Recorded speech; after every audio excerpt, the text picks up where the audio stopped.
Hello everyone. आज hello hello everyone, I am Pappu sir. Welcome to my YouTube channel साने वारिज class. तो हम आपके लिए आज लेकर आए हैं एक नया टॉपिक चैप्टर 16 से रिलेटेड, जो कल के परीक्षा 2 फरवरी के लिए इम्पोर्टेंट होगा, जिसका नाम है कि रिफॉरेस्टेशन, यानी कि पुनः वनोन्मूलन, यानी कह सकते रिफॉरेस्टेशन। आज दूसरा आ रहे हैं लेकर के आपके लिए डिफॉरेस्टेशन। तो रिफॉरेस्टेशन क्या होती है, डिफॉरेस्टेशन क्या होती है, इस पर हम लोग चर्चा करेंगे। तो देखते हैं कि सबसे पहला टॉपिक इसमें हम लोग डील करेंगे रिफॉरेस्टेशन। रिफॉरेस्टेशन क्या होती है, यानी इसको हिंदी में रिफॉरेस्टेशन भी इसको हम लोग कहते हैं। तो यहाँ पर इसका डिफिनेशन बनता है कि जंगलों को पुनः स्थापित करना, पुनः स्थापित करना करना रिफॉरेस्टेशन कहलाता है। रिफॉरेस्टेशन कहलाता है। जंगलों का जो है, किसी ऐसे जगह जहां पर जंगल कट गया है और वहां पर आप वृक्ष लगाते हैं, पौधे लगाते हैं, तो वहां पर एक जंगल का जो विकास होगा उसी को हम लोग बोलेंगे रिफॉरेस्टेशन। री बने होता है रिपीट करना, किसको? फॉरेस्ट को। तो फिर से जंगलों को, फिर से फॉरेस्ट को वहां पर स्थापित किया जा रहा है, रिप्लेस किया जा रहा है। अब कहा जाता है कि प्राकृतिक रूप से ये कहाँ होता है, प्राकृतिक रूप से, है ना, प्राकृतिक रूप से रिफॉरेस्टेशन प्राकृतिक रूप से रिफॉरेस्टेशन वनोन्मूलन वनोन्मूलन वनोन्मूलन वनोन्मूलन वाले क्षेत्र में होता है, क्षेत्र में, है ना, क्षेत्र में होता है। तो कहा जाता है कि आप रिफॉरेस्टेशन को ऐसे जगह करेंगे जहां पर क्या होगा कि वृक्षों की कटाई हुई है, जहां पर वृक्ष की कटाई हो गई, यानी डिफॉरेस्टेशन एरिया में। डिफॉरेस्टेशन एरिया कहा जाता है कि जो डिफॉरेस्टेशन एरिया होते हैं, जहां पर जंगलों की कटाई हो चुकी है, वैसे जगहों पर वृक्षों को आप लगाएंगे, है ना, तो ये कहलाएगा रिफॉरेस्टेशन। तो रिफॉरेस्टेशन प्राकृतिक रूप से केवल कहाँ होता है? वनोन्मूलन वाले क्षेत्र में होता है। ठीक है, चलिए वीडियो क्लियर है। तो अब हम लोग देखते हैं, दूसरा टॉपिक आते हैं, डिफॉरेस्टेशन क्या होता है। डिफॉरेस्टेशन क्या होता है, और इससे जुड़ी हुई कुछ बातें भी हम लोग डिस्कस करेंगे।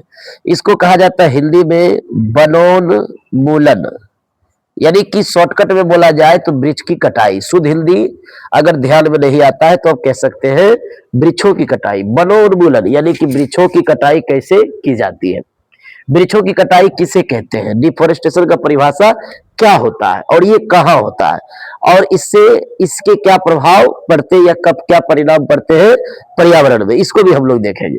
अब कहा जाता है कि अब कहा जाता है यहां पर क्या होगा कि जंगलों को, है ना, जंगलों को काटना या हटाना, किसी क्षेत्र से जंगलों को काटना या हटाना वनोन्मूलन कहलाता है। वनोन्मूलन कहलाता है। आप जंगलों को क्या करते हैं? काटते हैं या हटाते हैं, तो उस क्रिया को हम लोग क्या बोलेंगे? वनोन्मूलन उसको कहेंगे। अब कहा जाता है कि आज के डेट में हम लोग देखते हैं, काफी इंपोर्टेंट टर्म आपका दिया हुआ यहाँ पर है कि अकॉर्डिंग टू एस्टिमेट, कहा जाता है कि यहाँ पर देखा जाता है कि अकॉर्डिंग टू एस्टिमेट, भारत सरकार का एक एस्टिमेट निकलता है ना, एक डाटा निकलती है कि कहां पर कितना जंगल की कटाई हो चुकी है। तो कहा जाता है 40% जो जंगल है ना, वो क्षति हो चुका है, यानी कि वो हट चुका है। कहां से? 40% जंगल ट्रॉपिक्स से लॉस्ट हो गया। क्या हो गया? लॉस्ट, मतलब कि खत्म हो गया। 40%, 60% वहां पर बचा हुआ है। अब कहा जाता है कि 1% जंगल जो है, 1% जंगल टेम्परेट, है ना, क्षेत्र से लॉस्ट हुआ है। कहा जाता है, ये डाटा आप याद रखिए, अकॉर्डिंग टू एस्टिमेट 40% जंगल ट्रॉपिक क्षेत्र से हट चुका है और 1% जंगल टेम्परेट क्षेत्र से भी हट चुका है। ठीक है, तो इस चीजों को जानने के बाद अब आपको जो है कि हम ये बताएंगे, आपको कंफर्म करेंगे कि 20वीं सेंचुरी में क्या था। 20वीं सेंचुरी में क्या था? 30% जंगल था। 20वीं सेंचुरी की डाटा ये बताता है कि आपका 30% जंगल था और उसके बाद जो है कि 20वीं सेंचुरी अंत होते होते, है ना, 19.4% जंगल ही रह पाया, यानी बच पाया है। ठीक है, इस चीज को आप जानिए। तो आप कहते हैं इस चीज को भी जानिएगे, इस चीजों को आप बढ़िया से कॉपी डाउन कर लेंगे, लिख लेंगे, फिर हम लोग नेक्स्ट देखते हैं। अब कहा जाता है यहां पर कुछ बातें ये दिया हुआ है कि जो है 20 सेंचुरी यानी 20वीं शताब्दी जिसको कहा जाता है, 20 सेंचुरी, 20 सेंचुरी में जो है शुरुआत में, 20 सेंचुरी की जो शुरुआत था उसमें 30% फॉरेस्ट था। कितना परसेंट फॉरेस्ट था? 30%। लेकिन कहा जाता है अंत होते होते, अंत होते ही, यानी ये 20 सेंचुरी की शुरुआत में इतना जंगल था, लेकिन जैसे इसका अंत हुआ पूरा पूरा पुर गया। 20 सेंचुरी कंप्लीट होते होते कितना बचा है? 19.4% फॉरेस्ट बचा हुआ है। तो देखो काफी गिरावट आया है ना, काफी गिरावट इसमें आया है। जंगलों की कटाई काफी तेजी से बढ़ी है, ये डाटा आपका कलेक्ट करके बताया गया। अब कहा जाता है 1988 में जो है भारत सरकार ने एक पॉलिसी बनाई जिसको कहते हैं national policy, national forest policy. ये एक अधिनियम है, ये क्या है? अधिनियम है, एक पारित नियम है।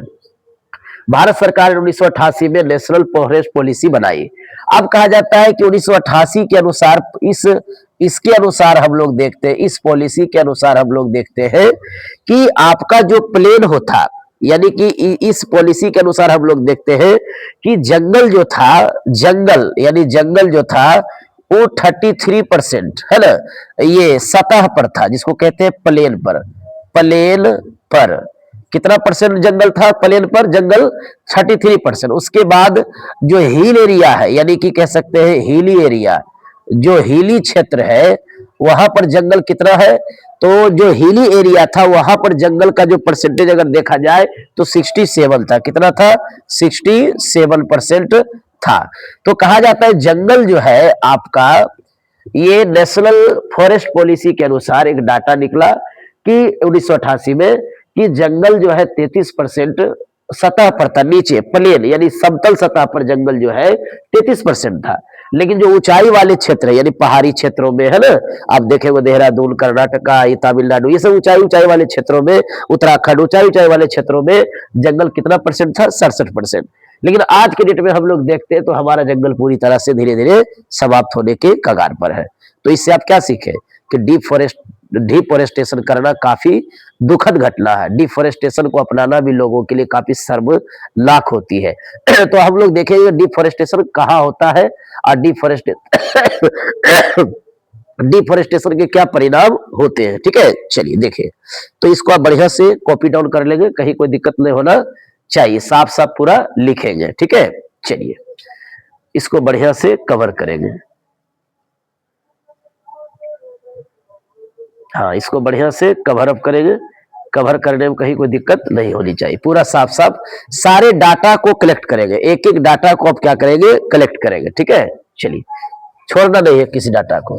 आप देखते हैं कि वनोन्मूलन कहाँ होता है और कहा जाता है वनोन्मूलन कहाँ होता है। दूसरी बात यह है वनोन्मूलन के क्या परिणाम हो सकते हैं, इस चीजों को जान लीजिए। उसके बाद आपका जो है एक दो टॉपिक और बचेगा चैप्टर 16 में, वो भी अभी हम आपको कंप्लीट कर देंगे। तो कहा जाता है कि डिफॉरेस्टेशन है ना, कहा जाता है कि डिफॉरेस्टेशन जो होता है कहाँ होता है, कैसे होता है? How does deforestation occur? Question आता है, ये क्वेश्चन पूछा गया है आपके सिलेबस में कि वनोन्मूलन जो है कैसे होता है, कैसे होता है? हाउ डज डिफॉरेस्टेशन अकर, यानी डिफॉरेस्टेशन कैसे होता है? तो कहा जाता है डिफोरेस्टेशन होने के लिए सबसे कई कारण होते हैं। इसके आंसर अगर हम लिखते हैं तो क्या लिखेंगे कि वनोन्मूलन, जो वनोन्मूलन है यानी वृक्षों की जो कटाई है, वनोन्मूलन है ना, वनोन्मूलन निम्न प्रकार से होता है, निम्न प्रकार से होता है। यानी कि हम लोग जो है जंगलों को काटते हैं, क्यों काटते हैं, ये प्रश्न पूछा गया है कि जंगलों को क्यों काटा जा रहा है, वनोन्मूलन क्यों हो रही है भारत में, भारत के हर एक राज्य में, हर एक जिला में क्यों हो रही है, हर एक गांव में, कस्बे में क्यों हो रही है। तो इसका आंसर हम लोगों को पता है कि कहा जाता है मानव जनसंख्या, मानव जनसंख्या के लिए, जो मनुष्य की जो आबादी है इतनी इतनी ज्यादा, वो कहाँ रहेगी, उसके लिए जमीन तो चाहिए, तो जंगलों को काट के तो जमीन लिया जा रहा है। ओके, दूसरी बात ये क्या है, दूसरी बात ये है कि मानव के भोजन, मानव के भोजन के लिए है ना, मानव के भोजन के लिए, कृषि के लिए कहा जाता है मनुष्य के भोजन उत्पादन के लिए कृषि करना पड़ेगा, अनाज उपजाने के लिए उसके लिए जगह तो चाहिए, तो जंगलों को काट के तो खेती किया जा सकता है। तो इसलिए इस प्रकार से वनोन्मूलन होता है ना। कृषि के लिए आप जंगलों को काट दिए, मनुष्य की जनसंख्या के घर बनाने के लिए, आबादी को बसाने के लिए, सेटल करने के लिए आप जंगलों को काट रहे हैं, है ना।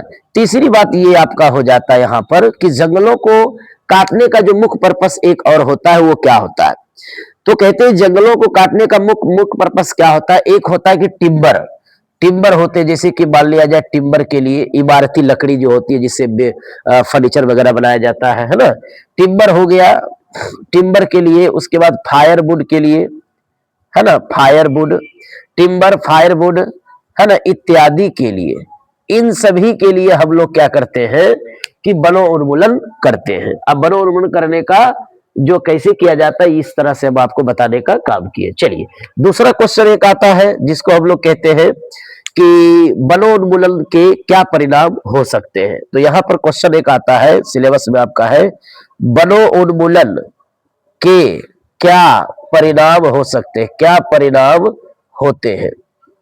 यानी इसको क्वेश्चंस यहां पर अंग्रेजी में आता है कि what are the consequences of deforestation, deforestation यानी कि डिफोरेस्टेशन के जो है क्या कंसिक्वेंस हो सकते हैं, क्या परिणाम हो सकते हैं, क्या प्रभाव हो सकते हैं डिफोरेस्टेशन के। तो डिफोरेस्टेशन के जो प्रभाव पड़ने वाले हैं वो क्या क्या हो सकता है। पहला तो कार्बन डाइऑक्साइड बहुत ज्यादा बढ़ जाएगा, यानी enhance CO2 concentration in environment, यानी कि पर्यावरण में बहुत ज्यादा मात्रा में कार्बन डाइऑक्साइड की सांद्रता बढ़ जाएगी बाबू। दूसरी बात क्या होगा कि हम लोग क्या कह सकते हैं कि पृथ्वी का तापमान, ग्लोबल वार्मिंग पूरी तरह से लो हो जाए, यानी कि बढ़ जाएगा। अब कहा जाता है कि सबसे पहला इसका जो है कि प्रभाव परिणाम क्या हो सकता है, पहला CO2 की सांद्रता, है ना, बढ़ना, CO2 की क्या होगा, सांद्रता बढ़ जाएगा। दूसरा परिणाम क्या हो सकता है, काफी सिंपल में है, कहते हैं लॉस ऑफ बायोडायवर्सिटी, यानी कि जैव विविधता की क्षति, जैव विविधता की क्या होगी, क्षति होगी। अगर आप किसी जंतु के आवास को हटाइएगा, हैबिटेट को हटाइएगा, पौधे के हैबिटेट को हटाइएगा, आवास को काटिएगा, तो क्या होगा, जैव विविधता की क्या होगी, काफी क्षति होगी।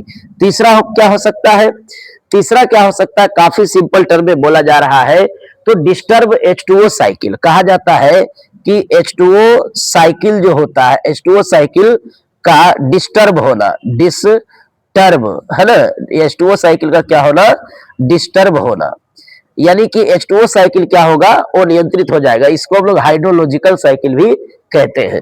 अब चौथा क्या होगा, मृदा अपरदन होगा, मृदा अपरदन होगा, यानी मृदा जब होगी, जब बाढ़ आएगा, जब बाढ़ आएगा, जब बाढ़ आता है, पानी का जो बहाव तेज अगर आता है, तो अगर वहां वृक्ष नहीं लगा हुआ तो वो मिट्टी काट करके बहाव के द्वारा ले चल जाएगा, ठीक है, तो मिट्टी कट के चला जाएगा। मिट्टी का कटना क्या कहलाता है, मृदा अपरदन, यानी सॉइल एरोजन।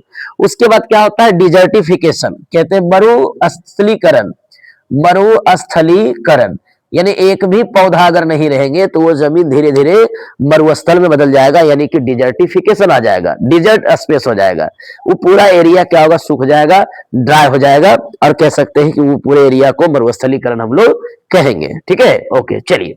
तो इन सारी चीजों को हम जाने और ये सब चीजों को देखें। ये 2 क्वेश्चंस जो है आप बढ़िया से देख लीजिएगा इस बार। शॉर्ट क्वेश्चन में टारगेट कर सकता है कि वनोन्मूलन के क्या परिणाम होते हैं, या फिर पूछा जाएगा वनोन्मूलन कैसे होता है। चलिए, तो इस वीडियो को लाइक, सब्सक्राइब और शेयर करें। चैनल को बढ़िया से सब्सक्राइब कर ले और लोगों तक शेयर भी कर दे, क्योंकि कल के लिए बहुत ज्यादा इंपॉर्टेंट भी है ना। और दूसरी बात यह है कि इसमें 2-3 टॉपिक और है, वो भी हम आपको कवर करेंगे, तो 16 से पूरा आपका माइंड सेटअप हो जाएगा। ठीक है, ओके, थैंक यू।